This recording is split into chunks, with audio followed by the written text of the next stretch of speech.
음? 다 찾으셨죠? 우리 신명기 10장 14절에서 16절 제가 한번 봉독하겠습니다.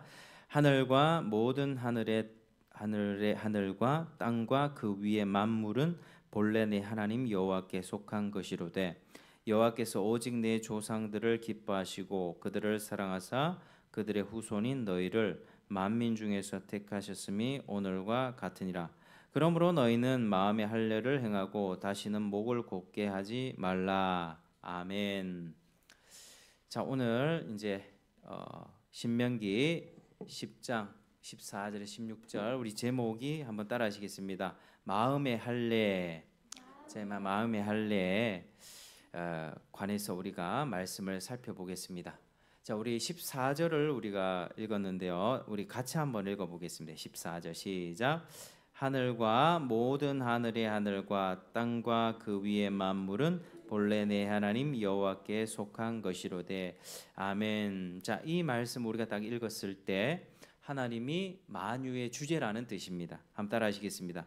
하나님이 만유의 주제이십니다. 하나님이 만유의 주제이십니다. 여러분, 세상을 누가 만들었습니까? 하나님이 만드셨습니다. 이 광활한 우주 누가 만드셨습니까? 하나님이 만드셨습니다. 여러분, 이게 믿어지십니까? 창세기 1장 1절에 보면 태초에 하나님이 천지를 창조하셨느니라. 창세기 성경의 이 첫 번째 책이 분명히 그걸 말씀하고 있거든요. 그런데 여러분, 이것을 정말 여러분들 마음으로 진심으로 믿으시길 축복합니다. 왜냐하면 오늘날의 거짓말들이 너무 많기 때문입니다. 특별히 거짓말이 이 사탄이 제일 잘하는 게 거짓말이거든요. 근데 이 거짓말이 어디까지 왔느냐? 뭐 TV, 드라마, 영화, 요즘에는 학생들 교과서까지 다 들어와 있습니다. 그래서 이제 뭐 이 우주의 역사가 137억 년 됐다. 137억 뭐 수십억 년 전부터 이렇게 갑자기 뭐 대폭발이 일어나면서 지구도 생겨나고 태양도 생겨나고 우주가 생겨나면서 그렇게 어느 순간에 단세포 생명이 생겨나고 이 세포에서 점점 복잡한 생물로 진화가 됐다. 뭐 이런 식으로 교과서에서 가르칩니다. 그러니까 교과서에 이렇게 돼 있습니다. 137억 년 전에 나는 누구입니까? 이 질문이 달려 있거든요. 137억 년 전에 나는 그냥 폭발했던 물질일 뿐이었다. 이런 식의 생각을 주입하는 거죠. 이게 세상에서 합법적으로 교과서를 통해서 계속해서 거짓말을 주입하고 있습니다. 그러니까 나는 옛날에 그냥 먼지뿐이었어. 나는 그냥 한 점의 그냥 폭발물이었어라고 생각하는 사람은 인생을 어떻게 살겠습니까? 그냥 자기 마음대로 삽니다. 뭐 어차피 이렇게 왔고 어차피 폭발해가지고 우연히 생겨난 내가 뭐 목적 있게 또 이렇게 의미 있게 사는 거 크게 생각 안 합니다. 그냥 뭐 죽으면 끝나는 거지 인생 한 번뿐인데 이렇게 생각하는 것이죠. 그래서 오늘날 사람들의 생각 속에서는 뭐 죽으면 천국이 어디 있냐, 지옥이 어디 있냐, 하나님이 어디 있냐, 그냥 자기 끌리는 대로 살면 되고 자기 마음에 그냥 이끌림대로 살면 된다라고 자꾸 가르칩니다. 그러니까 오늘날 사람들이 범죄도 많이 저지르는 것입니다. 범죄도 저지르고 음란하고 불륜한 행동들도 많이 하게 되는 것이죠. 절대로 여러분 세상의 거짓말에 속지 마시길 바랍니다. 하나님이 세상을 선한 목적을 갖고 만드셨습니다. 여러분, 물건이 하나 폭발하고 터질 때요, 뭐 예전에는 대구에도 상인동에도 지하철이 폭발이 일어났고 뭐 산불, 뭐 이번에 저기 산불, 안동에 산불이 일어났잖아요. 그 아는 목사님이 그거 교회 근처에 막 불이 일어나가지고 대피할 때 옆에서 가스통이 막 터져가지고 진짜 영화같이 그렇게 뭐 그런 상황을 겪었다 하시더라고요. 근데 가스통 같이 뭐가 폭발하면은 폭발한 다음에 그 폭발이 아름다운 무슨 동네를 만들거나 아름다운 작품을 만들 수 있겠습니까? 절대 그거 없습니다. 폭발은요, 무질서하고 그냥 파괴적으로 끝납니다. 폭발한 무언가가 되게 아름다운 오묘한 질서를 가진 작품을 만들어낸다는 거, 그거 거짓말이죠. 하나님은 선한 목적을 가지고 이 세상을 하나하나 설계하셨습니다. 여러분, 이제 여름이라 이제 모기가 많은데 모기가 딱 물리면은 되게 간지럽고 따갑잖아요.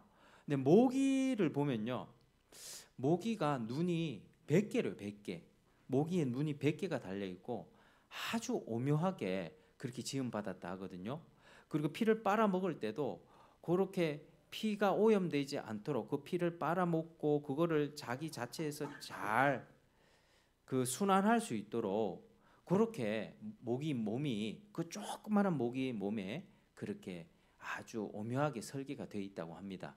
그 세상 만물들을 이렇게 살펴보면 하나님이 정말 그 목적에 따라서 그 계획에 따라서 아름답게 지었다는 것을 알 수가 있습니다. 절대 우연으로 된 것이 아닙니다.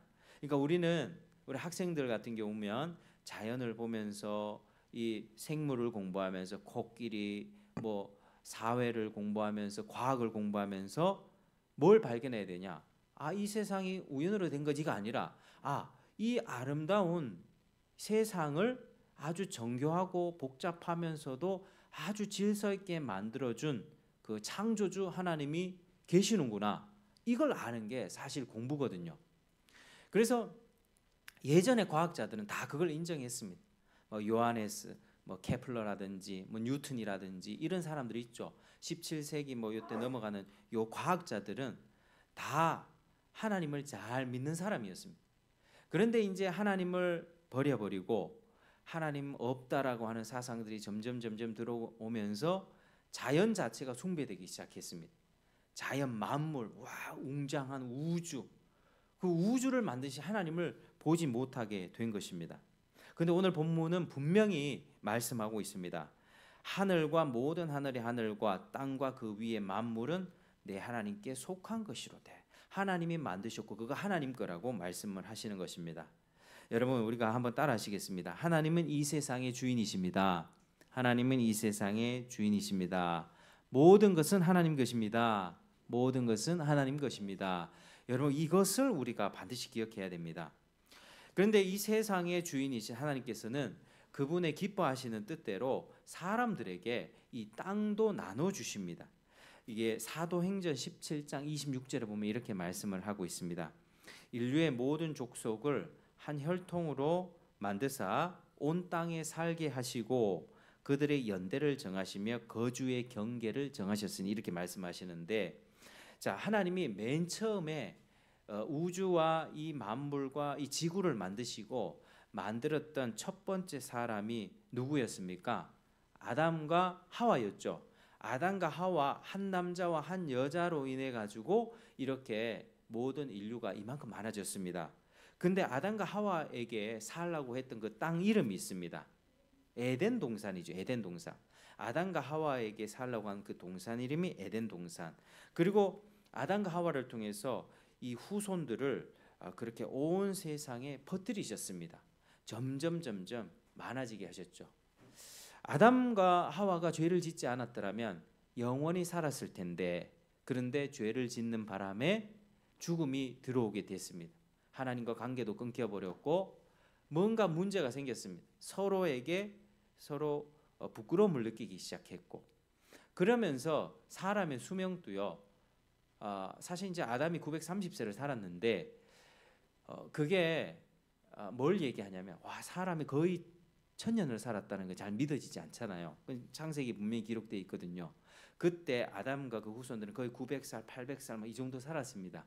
그게 뭘 얘기해 주냐면 사람이 원래 한 100살 정도 살다가 죽는 존재가 아니다. 사람은 원래 영생하도록 지음받았고 하나님 말씀을 잘 들었으면 영원히 하나님과 함께 죄짓지 않고 살 수 있는 그런 복을 받았다는 것을 말해주는 것입니다. 그래서 이제 사람이 죄가 들어온 즉시로 사람의 몸에 이제 육체적으로, 영적으로, 심리적으로 문제가 다 생겨버렸고 그로 인하여서 수명이 짧아지기 시작했죠. 근데 그때 죄가 들어왔을 때 930살, 800 몇 세, 제일 많이 산 사람은 969세입니다. 무드셀러라고. 그렇게 하나님께서는 온 세상에 그런 식으로 거의 1000년을 살게 하시면서 후손이 많아지게 하셨죠. 그리고 그들의 연대도 정하셨습니다. 우리가 지금 2025년을 살아가고 있죠. 여러분 그거 여러분이 정해서 나왔습니까? 내가 2000년대를 내가 살아가겠다 하고 정하고 나오신 분 계십니까? 아무도 없죠. 그리고 내가 대한민국에서 살겠다 정하고 오셨습니까? 아무도 없죠. 그건 누가 정해주셨다는 겁니까? 하나님이 정해주셨다. 하나님이 온 땅 가운데 살게 하시고 그들이 연대를 정해주셨다. 누구는 조선시대에 살게 해주시고, 누구는 그보다 더 옛날 고대시대에 살게 하시고, 누구는 지금 현대시대에 살게 해두시고, 또 지역도 우리가 지금 대한민국 살잖아요. 우리 북한이 아니라 대한민국 사는 것도 굉장히 복이거든요. 북한에는 자유가 없고 먹을 것도 없습니다. 굉장히 궁핍하게 살아갑니다. 근데 우리 대한민국에 하나님이 우리를 두셨다고 하는 것입니다. 그게 하나님의 뜻대로 하나님께서 한 사람 한 사람의 계획에 따라서 다 그렇게 보내주셨다라고 하는 것이죠. 그게 다 하나님의 정하심입니다. 그러니까 여러분, 우리가 하나님을 생각할 때 우연이 있겠습니까? 절대로 우연 없습니다. 따라 하시겠습니다. 우리 인생에 우연은 없습니다. 우리 인생에 우연은 없습니다.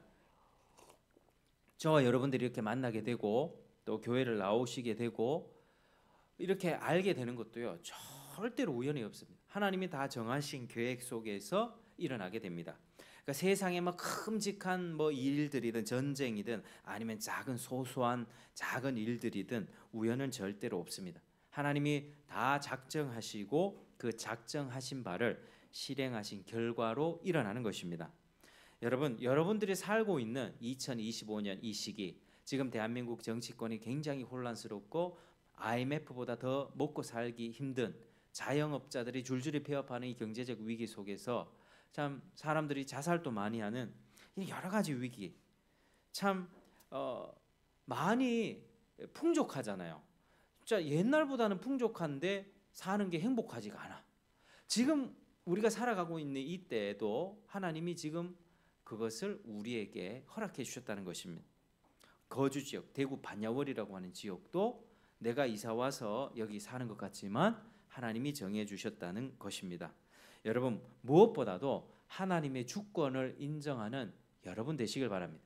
교회 오면요, 예수 믿으면 구원받고 천국 간다, 내 죄 용서받고 구원받고 천국 간다, 이렇게 믿죠.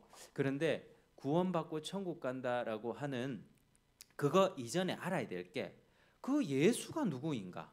예수는 바로 창조주 하나님이다. 이걸 알아야 됩니다. 세상 모든 것들을 결정할 수 있는 실질적 권세자이십니다. 그래서 하나님께서는 모든 것들을 다 정하시고 그렇게 계획대로 일을 실행하십니다. 그런데 이걸 작정이라고 하거든요. 작정.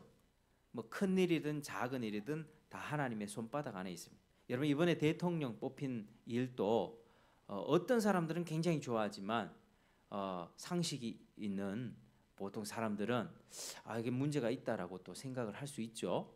그런데 이것도 하나님이 정하신 것입니다. 그런데 세상의 모든 일들을 정하시는 가운데 하나님이 특별하게 사랑과 은총으로 아주 특별하게 사람들을 구원하는 일이 있습니다. 세상에 여러 가지 일들 다 정해 놓으셨지만 특별히 이성적인 피조물에 대해서, 사람과 천사에 대해서 누구를 구원할 것이고 누구를 벌할 것이라고 하는 이 계획이 있거든요. 요걸 예정이라고 합니다. 여러분, 작정과 예정에 대해서 혹시 이해가 되셨습니까? 작정은 큼직하게 세상의 모든 일들을 하나님이 다 정하셨다는 것이고요. 예정은 특별히 생각할 수 있는 존재, 하나님의 천사들과 사람도 생각하잖아요. 이 사람과 천사들에 대해서 죄를 지은 그 피조물에 대해서는 벌을 내리고, 그렇지 않는 자들에게는 하나님의 말씀에 순종하고 믿음으로 살아가는 자들에게는 은혜와 사랑을 내리시기로 한다는 이 계획이 바로 예정입니다. 예정. 그래서 예정에 관해서 잠시 설명드리겠습니다. 예정은 뭐가 있냐면요, 이 선택과 유기가 있습니다. 한번 따라하시겠습니다. 선택과 유기. 자, 여러분, 아담이 창조되었죠. 아담과 하와가 둘이가 부부가 돼가지고 이렇게 이제 살게 됐습니다. 근데 아담이 죄를 지었죠. 하와가 먼저 죄를 지었고 아담도 같이 죄에 동참했습니다. 그 이후로 태어나는 모든 사람들은 다 죄를 갖고 태어납니다. 인류의 첫 번째 조상이 죄를 지었기 때문에 그 이후에 모든 사람들도 죄인으로 태어납니다. 그러니까 하나님과 관계가 끊어져서 살면서 비참하게 살다가 결국에 그 끝은 뭐라고 합니까? 하나님의 심판입니다. 하나님의 멸망입니다. 결국에는요, 뭐 사람이 아무리 부자고 잘생겼고 연예인이고 돈 많고 성공했다 할지라도 하나님 모르면 그 끝은 뭐라고요? 지옥이라고 하는 겁니다. 하나님의 모르는 사람들은 심판이 있다고 하는 것입니다. 하나님이 죄에 대해서 공의롭게 아주 정의롭게 심판을 하십니다. 그게 하나님의 첫 번째 속성입니다. 하나님의 공의죠. 죄에 대해서는 반드시 심판한다. 여러분, 이 지금 우리가 살아가고 있는 세상 속에서도요, 죄 지은 사람들이 벌을 안 받고 활개치고 다닌다면 이 세상은 어떻게 되겠습니까? 죄를 짓고 도둑질하고 사람을 때린 사람들이 경찰에서 그냥 봐주고 범죄자도 불쌍하니까 봐주겠습니다. 자꾸 봐주면 이 세상은 착하고 선량하게 사는 사람들이 굉장히 위협을 받지 않겠습니까? 죄를 지은 사람에게는 죄를 정당하게 내리는 게 그게 정의롭고 공의로운 겁니다. 그러니까 그걸 보면서 나도 죄를 짓지 말아야지 이렇게 사는 것이죠. 하나님의 첫 번째 속성이 그겁니다. 여러분, 하나님을 생각할 때 하나님이 죄에 대해서 벌하신다, 지옥 보내신다 얘기하면 끔찍하게 생각하는 사람들이 있거든요. 하나님은 사랑이시라면서 왜 지옥 보냅니까? 여러분, 하나님이 사랑이시기 때문에 지옥이 존재하는 겁니다. 하나님을 잘 믿고 따르고 섬기는 사람들을 구원하시고 그들이 이 죄악된 세상 가운데 고통을 당하잖아요. 죄를 짓는 사람들이 하나님 믿는 사람들을 미워합니다. 착하게 사는 사람들을 바보 취급합니다. 여러분, 지금 이 시대에 정말 정직하고 죄 안 짓고 이렇게 살아가면요, 죄 짓는 사람이 아이고 뭐 좀 사기 좀 치고 장부 좀 조작하면 되고 세금 좀 이렇게 속이면 어떠냐고 자꾸 그런 식으로 얘기합니다. 죄 안 짓고 착하게 사는 사람들을 바보 취급하죠. 그러니까 이제 하나님은 사랑의 하나님이시기 때문에 공의롭게 그 사람이 지은 죄에 대해서 정확하게 벌을 내리십니다. 그게 하나님의 첫 번째 속성이죠.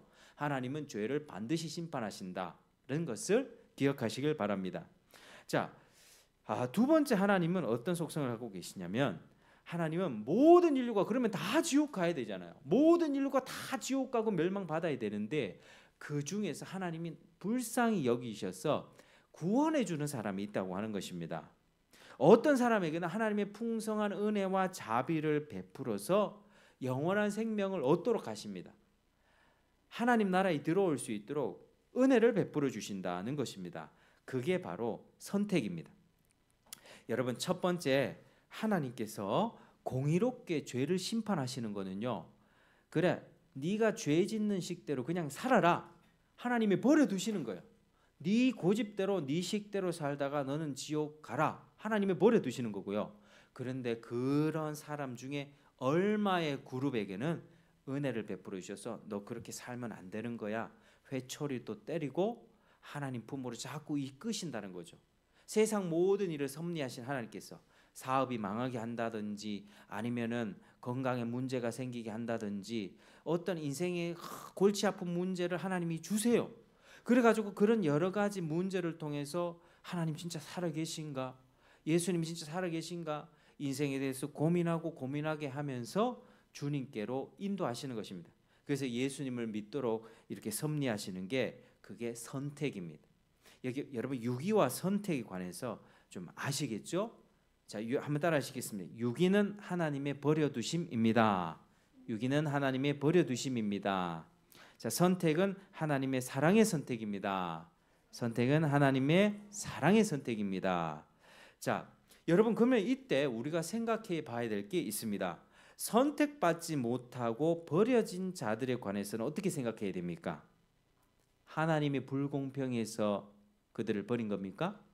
세상 모든 사람들이 다 지옥 가는데 얼마를 택했다고요? 얼마를 구원해 주시겠다고 하나님 택하셨다고요? 그러면 택함 받지 못한 사람들 입장에서는 왜 나를 안 택해 줍니까? 라고 따질 수 있습니까?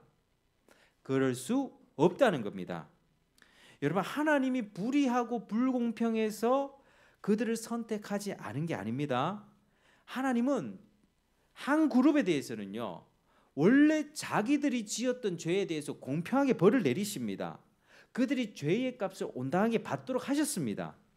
그게 하나님의 공의죠. 하나님의 영광이죠. 하나님의 불공평해서 선택받지 못한 게 아닙니다. 자기들이 죄를 지었습니다. 자기들이 고집을 피웠고 자기들이 스스로 지옥을 선택했습니다. 밖에 나가서도 예수님 얘기하고 하나님 얘기하고 믿어야 된다고 얘기해 주잖아요. 그러면요, 스스로 지옥을 선택하는 사람들이 있습니다. 나 그냥 지옥 갈 테니까 더 이상 얘기하지 말라고 나한테 따집니다. 이렇게 얘기를 해줘도요. 그러니까 그 사람들은 자기 스스로 지옥을 선택하죠. 그러니까 하나님은 그 완고했던 그 마음을 그냥 보시고 그냥 내버려 두셨습니다.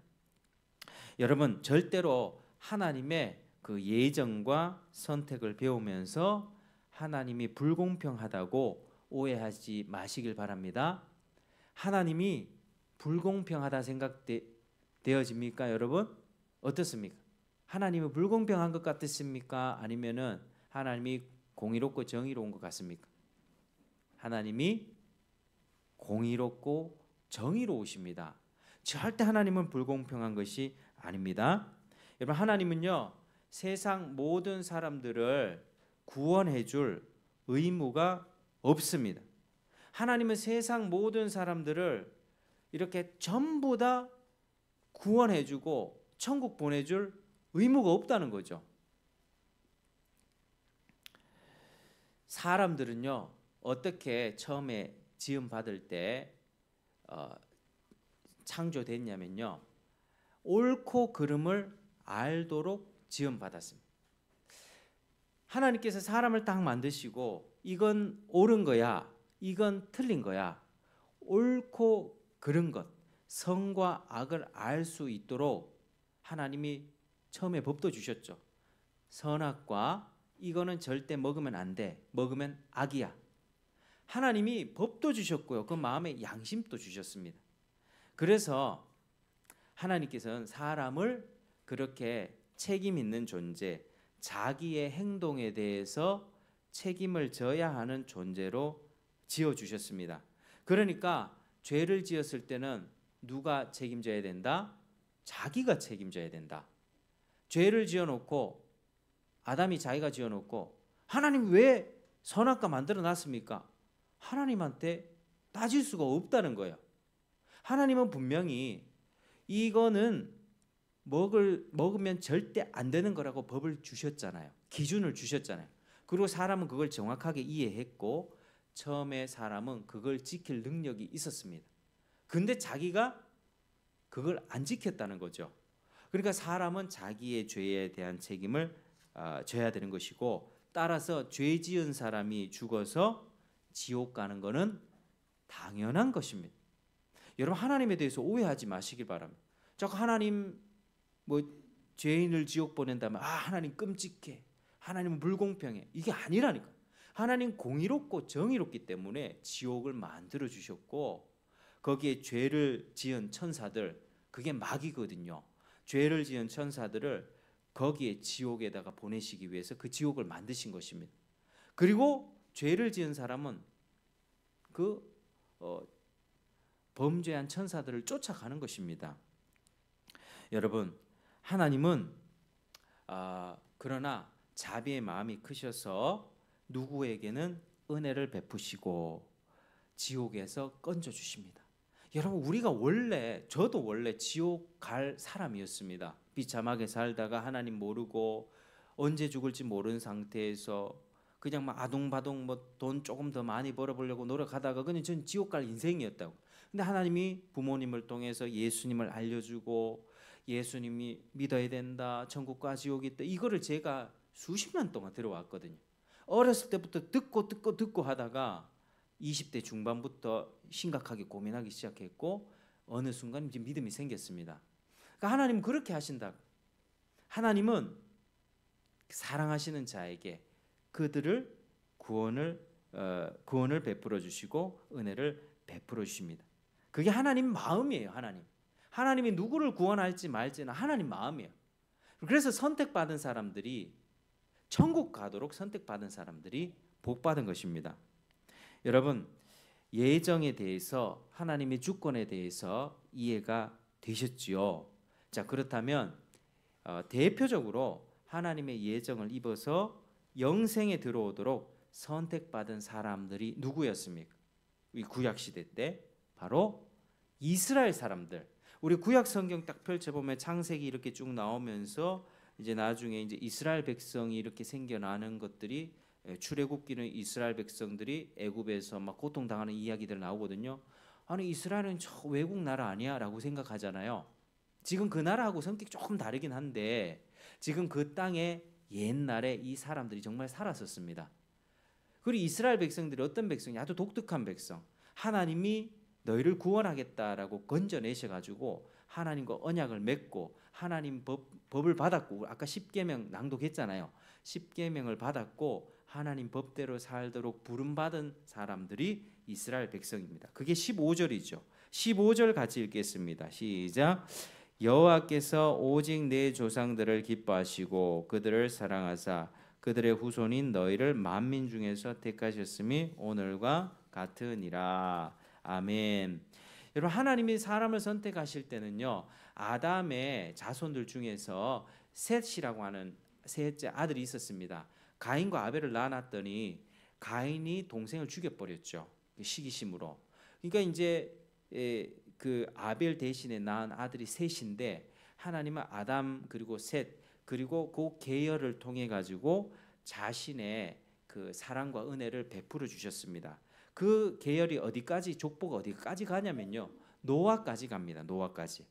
그리고 노아의 세 아들 중에서 또 셈이라고 하는 아들이 있었는데 셈 쪽의 자녀들을 또 하나님이 은혜로 베풀어 주셨습니다.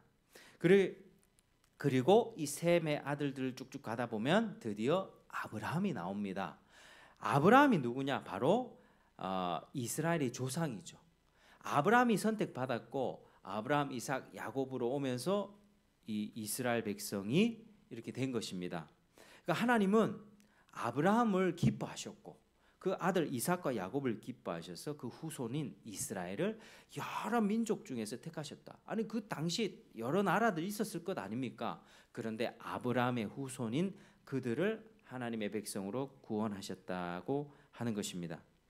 여러분, 하나님은 이스라엘을 여러 나라 민족 중에서 택하셨습니다. 근데 다른 나라 민족들은 선택받지를 못했습니다. 왜 그렇습니까? 왜 선택받지 못했을까? 그들이 하나님을 더 못 믿어서, 이스라엘 백성이 선택받은 것은 뭔가 하나님 앞에 더 잘할 것 같아서 그렇게 선택받은 것 같죠? 절대 그게 아닙니다. 아브라함 출신이요, 이렇게 하나님 아닌 뭐 우상 돌 같은 거 조각 만들어 가지고 그 팔아먹는 우상 공장의 아들이었습니다. 그러니까 하나님이 싫어하는 거죠. 돌 깎아서 이거 저 집에 팔아먹고 이 집에 팔아먹고 그게 신입니다. 신을 팔아먹는 사람이 있다니까. 하나님이 그 아브라함을 구원하셨다. 은혜를 베푸셨다는 것입니다. 그러니까 아브라함이 하나님을 잘 믿을 것 같아서 너 일로 와봐라. 너 같으면 하나님 나를 잘 믿을 것 같으니 내가 너에게 은혜를 줄게. 이게 아니고 그냥 하나님이 다 보시고 그저 이유나 조건 따지지 않고 그냥 하나님이 불러주셔가지고 아브라함이 믿음을 잘 가질 수 있도록 하나님이 그렇게까지 인도해 주셨다라고 하는 것입니다. 그래서 하나님은 주권적으로 아브라함을 선택했고 그게 값없는 선물이고 은혜였습니다. 신명기 7장 7절 8절에는 이렇게 얘기합니다. 여호와께서 너희를 기뻐하시고 너희를 택하심은 너희가 다른 민족보다 수요가 많기 때문이 아니니라. 너희는 오히려 모든 민족 중에 가장 적으니라. 다만 너희를 사랑하심으로 말미암아. 이렇게 말씀합니다. 그들을 기뻐하신 것은요, 다른 민족보다 더 많고 잘생기고 더 강해가지고 이렇게 택한 게 아니고 그냥 그들이 수가 너무나 적지만 너희를 사랑했기 때문에 이렇게 택했다. 사랑받을 행동한 게 없습니다. 사랑받을 무슨 예쁜 짓 한 게 아닙니다. 그냥 하나님의 사랑의 마음이 그냥 그에게 갔다는 겁니다. 그게 하나님의 선택하심이었다는 거예요. 여러분 하나님께서 여러분을 이 교회에 불러주시고 선택하신 것도 여러분에게 어떤 긍정적인 요인이 있거나 여러분들이 하나님 앞에 뭔가 잘 보이거나 다른 사람보다 더 착하거나 뭔가 있어가지고 하나님이 선택한 게 아닙니다. 다만 하나님이 여러분들을 기뻐하시고 택하신 것입니다. 다만 하나님이 여러분들을 사랑하심으로 말미암아 선택하셨다라고 하는 것이죠. 그래서 여러분 우리가 하나님의 선택을 생각할 때 여러분이 진짜 예수를 믿는 하나님의 자녀라면 자신의 모습에 자꾸 낙심이 될 때가 있거든요. 내가 잘 변하지 않고 죄를 짓고 자꾸 넘어지는 자신의 모습이 싫을 때가 있거든요. 하나님 또 나를 싫어하실 거야. 이럴 때가 있습니다. 근데 하나님이 여러분을 선택할 때 여러분 원래 잘난 게 없었고 그저 여러분 기뻐하시고 사랑하셨다는 것을 기억하시길 바랍니다. 하나님은 저와 여러분에게서 무언가 좋은 것, 긍정적인 것을 보고 선택한 것이 아닙니다. 하나님이 그지 우리를 기뻐하시고 사랑하셨기 때문에 여기까지 올 수 있었다. 하나님의 은혜가 아니었으면 여러분 생각해 보십시오. 여러분 지금 교회에 나오지 않았다면 하나님 말씀 없이 살아갔다면 지금 뭐 하고 있었겠습니까? 지금 뭐 하고 있었겠습니까? 그냥 지옥 자식으로 사는 거예요. 하나님 믿지 않았다면 저도 마찬가지고요. 하나님 믿지 않았다면 지금 어디 뭐 놀러 다닌다든지 뭐 나쁜 짓은 안 해도 뭐 놀러 다니고 뭐 자기 먹을 거 다니고 근데 하나님은 몰라요. 그 끝은 어디라고요? 지옥이라고 하는 것입니다. 여러분. 근데 그 사랑과 은혜 때문에 하나님이 이곳 가운데 불러주시고 하나님 말씀 자꾸 들려주시고 그 말씀을 통해서 내가 자꾸 고민하게 되고 내가 믿음을 가져야 될까 말아야 될까 진짜 이렇게 사는 게 맞을까 그래 난 믿음으로 살 거야 이렇게 사람의 신앙이 성장하게 되는 것입니다. 여러분 그래서 모세는 하나님의 은혜를 기억해라. 네가 그런 존재였지만 하나님이 그렇게 주권적으로 하나님이 너를 택했다라고 하는 그 마음으로 16절의 말씀을 하고 있습니다. 우리 16절 한번 읽어보겠습니다. 시작. 그러므로 너희는 마음에 할례를 행하고 다시는 목을 곧게 하지 말라. 아멘. 여러분 할례 지난번에 제가 말씀드렸죠. 할례가 무엇이었습니까? 할례는 하나님이 아브라함과 언약을 딱 맺었잖아요. 언약을 딱 맺었습니다. 그러면 그 언약을 맺었을 때 저는 하나님의 백성입니다. 언약을 받은 사람입니다. 라고 동의를 할 때 남자의 그 언약을 맺은 당사자는 남자였죠. 그때는 남자 중심적이고 가장 중심이었기 때문에 여자는 한 남자의 가정 안에 들어와 있는 그냥 구성원일 뿐이었습니다. 그래서 남자가 대표적으로 할례를 받게 되는데 남자의 생식기의 그 껍질을 잘라내는 거지요. 지금으로 따지면 이제 복용 수술 같은 건데 그거를 그때 하나님이 할례를 행해라 했다는 것입니다. 그게 언약의 표입니다. 아 나는 하나님의 백성입니다. 이 표가 할례입니다. 할례. 그리고 그 집안에서 태어난 지 8일째가 되면 그 어린 아이도 남자 아기도 다 할례를 행했다고 하는 것이죠. 엄청나게 피를 흘렸겠죠. 엄청나게 피를 흘리고 그렇게 대가를 지불하면서 그 할례를 받았습니다. 그리고 이 할례가 신약 성경에 넘어오면서 세례가 됐고 유아 세례가 됐다 말씀을 드렸습니다. 그러니까 여러분 할례는요 언약의 표입니다. 언약의 표, 언약의 인입니다. 그래서 아브라함의 자손이라면 누구든지 다 할례를 받게 돼 있습니다. 그거 아플 것 같은데요. 거절하면은 그거 어떻게 되는 거죠? 자기 스스로 지옥을 가는 거예요. 하나님의 이 약속이 아브라함과 그 자손들에게 있기 때문에 태어난 지 8일째 되면 무조건 부모가 할례를 다 해줬습니다. 그리고 자기 멋대로 사는 게 아니라 하나님의 말씀대로 언약에 따라서 살아가야 했다는 것이죠. 근데 여러분 이게 시간이 흐르면 어떻게 되겠습니까? 시간이 점점 흐르면 할례만 받으면 다 되는 것처럼 생각했다는 거예요. 그건 태어난 지 8일 만에 그 할례를 딱 행하면 너 하나님의 자녀야. 나 하나님의 자녀다. 끝. 이렇게 생각했다는 것이죠. 자동적으로 구원받고 천국 가는 것처럼 여겼다는 것입니다. 사람들이. 여러분, 할례는요, 우리가 생각해야 하는 게 구원의 표가 아닙니다. 세례도 구원의 표가 아닙니다. 정말로 구원받은 사람에게 구원의 확신이 있냐 없냐를 다 따지고 완전히 구원을 가진 사람에게 세례를 주는 게 아니라, 우리 사도신경 우리가 고백했잖아요. 전능하사 천지를 만드신 하나님 내가 믿사오며 성부 하나님, 성자 예수님, 성령 하나님에 대해서 그 기본적인 신앙 고백이 있잖아요. 하나님에 대해서, 예수님에 대해서 이렇게 기본적인 신앙 고백에 동의하고, 나 앞으로 하나님 믿고 교회 다니면서 하나님의 약속 따라 살겠습니다라고 하는 그 신앙 고백이 있으면 세례를 받을 수 있습니다. 세례를 줄 수가 있습니다. 근데 그 사람이 진짜 구원을 받았을 수도 있고 안 받았을 수도 있죠. 그래서 이 할례도 마찬가지입니다. 이게 언약의 표입니다. 구원의 표가 아닙니다. 그래서 하나님의 언약에 동의하고 언약에 따라 살아갈 때, 그때 하나님이 구원을 베풀어 주시겠다는 언약의 표라고 하는 것이죠. 그러니까 언약을 받은 사람은 어떻게 해야 됩니까? 나 할례 받았으니까 끝, 세례 받았으니까 끝, 이게 아니라고 하는 겁니다. 하나님의 약속을 날마다 생각하고 하나님의 약속에 따라 살기를 결단하고 대가를 지불하고 믿음을 선택하고, 삶 가운데서 내가 부정부패를 선택할 것인가, 하나님 말씀 순종을 선택할 것인가, 날마다 고민 속에서 대가를 지불하고 하나님을 선택하는 것입니다. 그게 세례를 받은 사람이 그렇게 살아갑니다.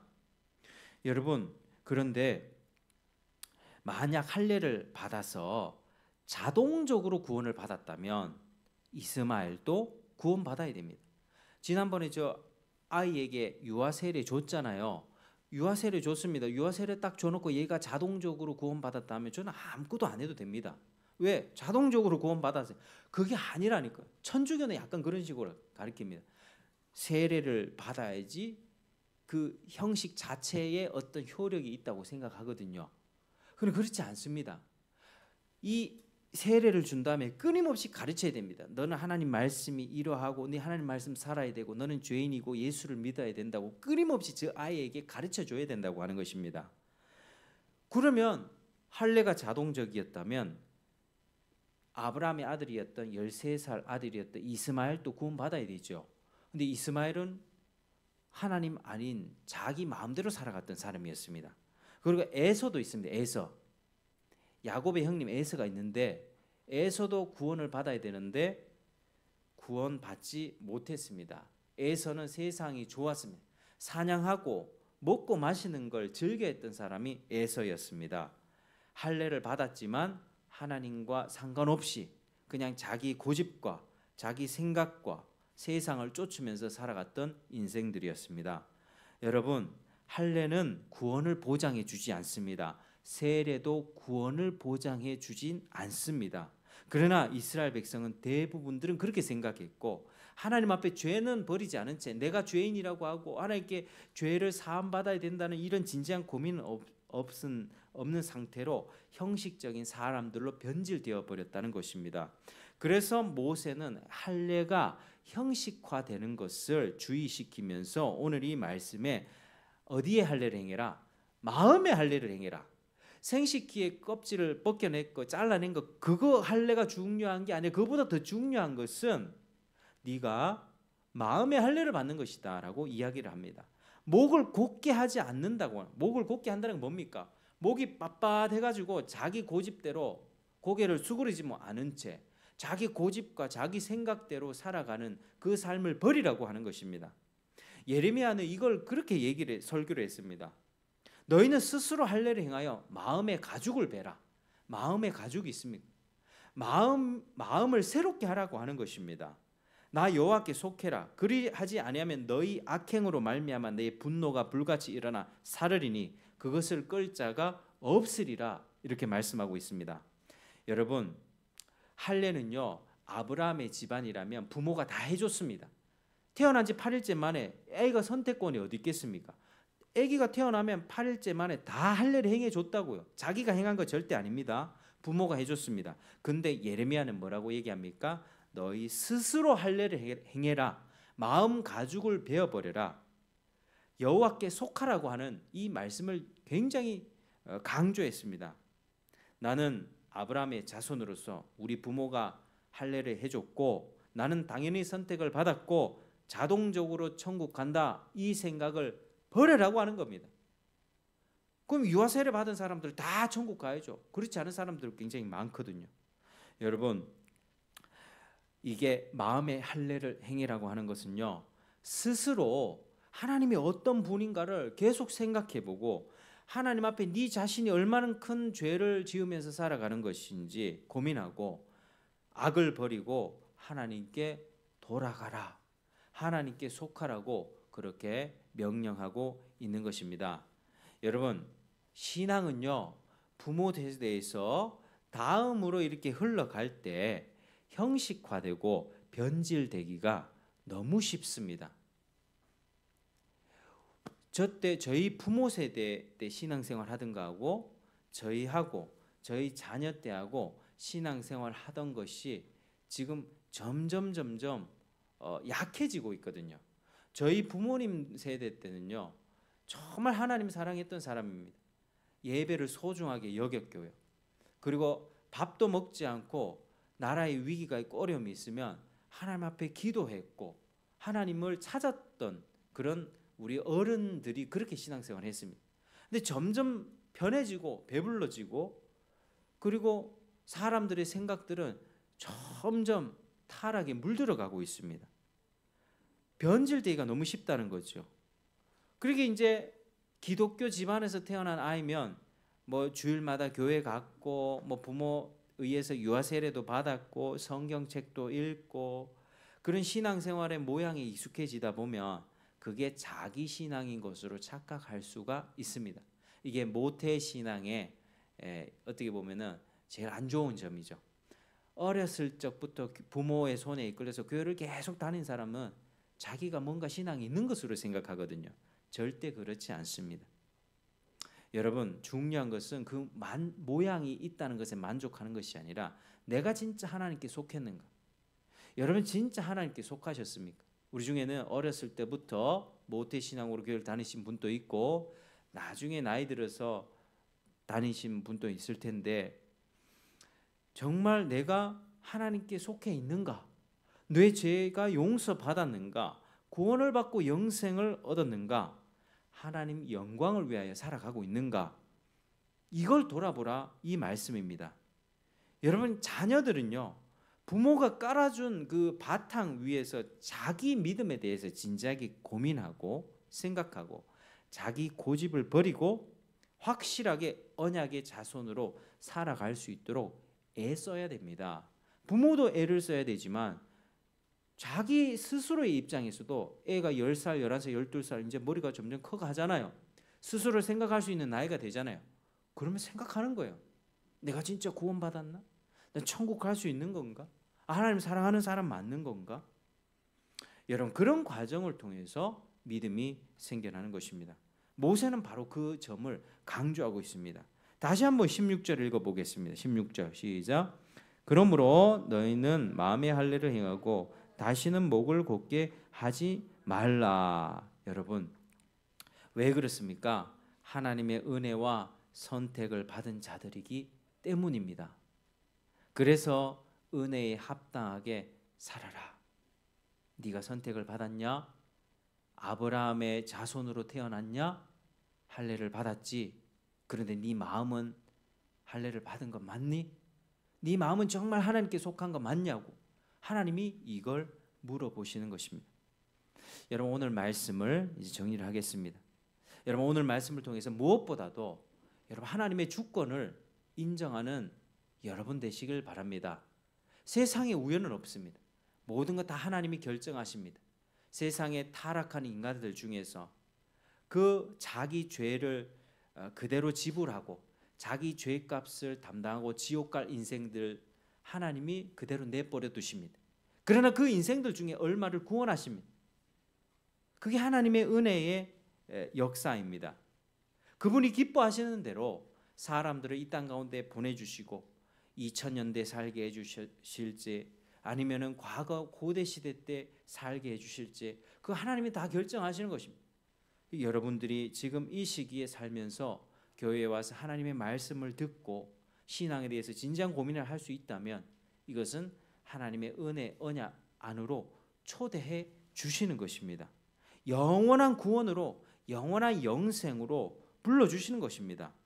여러분, 언약을 어떻게 생각하십니까? 여러분들 인생에서 가장 중요한 게 무엇입니까? 돈입니까? 건강입니까? 적당한 직업입니까?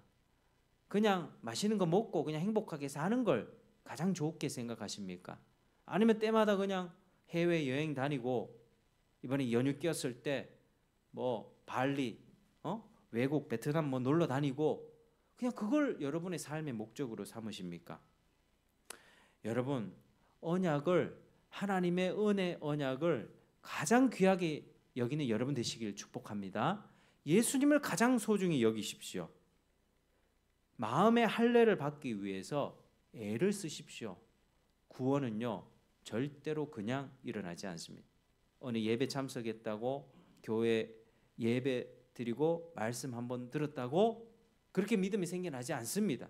물론 극적으로 그렇게 되는 경우도 있습니다만은 끊임없이 자기가 고민해야 됩니다. 매주 돌아오는 주일 예배와 또 뭐 새벽 예배라든지 아니면은 매주 내가 겪어가는 삶 가운데 말씀을 읽으면서 예배 설교를 통해서 내가 스스로 자꾸 고민하고 하는 것입니다. 여러분, 혹여나 여러분들 마음 가운데 이 정도면 괜찮지 않나? 라고 혹시 생각하고 있다면 그 생각을 버리시길 바랍니다. 여러분, 신앙에 대해서 진지한 고민을 하는 여러분 되길 바랍니다. 하나님 나라에 들어가기 힘써야 됩니다. 절대로 천국 쉬운 게 아닙니다. 교회 뭐 100명, 1000명 모여 있죠. 그 사람들 다 천국 가는 거 아닙니다. 하나님이 불러주셨지만 그 언약을 소중히 여기지 않고 그냥 적당하게 이 정도 하면은 좋은 데 가지 않을까라고 생각 없이 산다면 그 사람 끝은 지옥이라니까요. 자기 스스로 진지하게 고민하지 않는 인생 가운데는 절대로 믿음이 주어지지 않습니다. 여러분, 세상을 향하던 마음이 하나님께 완전히 돌아서야 됩니다. 두려움과 걱정과 불안과 불신 가운데서 완전히 하나님 앞에 돌아서야 됩니다. 그리스도를 믿음으로 하나님을 사랑하고 또 하나님을 경외하면서 그분의 모든 말씀에 순종하는 삶으로 변할 때 여러분 마음의 할례를 받게 되는 것이고 하나님 나라에 넉넉하게 들어가게 되는 것입니다. 여러분의 삶 가운데서 가장 놀라운 축복, 이 은혜 언약 안에 들어가는 것, 예수를 믿고 영원한 생명을 얻는 것, 이 축복 여러분들 놓치지 않기를 주의 이름으로 축복합니다. 기도하겠습니다. 하나님 감사합니다. 오늘 말씀을 통해서 정말 이 모세가 선택받은 이스라엘 백성에게 너희는 자동적으로 다 구원받는다라고 얘기하지 않았습니다. 너희는 천지 하나님의 주권과 선택을 인정하고 그분께 감사하면서 마음의 할례를 받기를 힘써라, 고집을 버리라고 말씀하셨습니다. 하나님, 여기 있는 모든 우리 주님의 귀한 사람들 정말 은혜 언약으로 들어갈 수 있도록 하는 신앙적인 고민과 근심이 일어날 수 있도록 도와주시고 참된 믿음 가질 수 있도록 복을 내려 주시옵소서.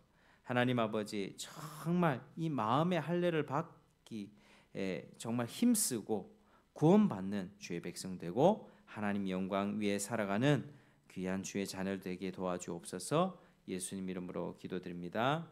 아멘.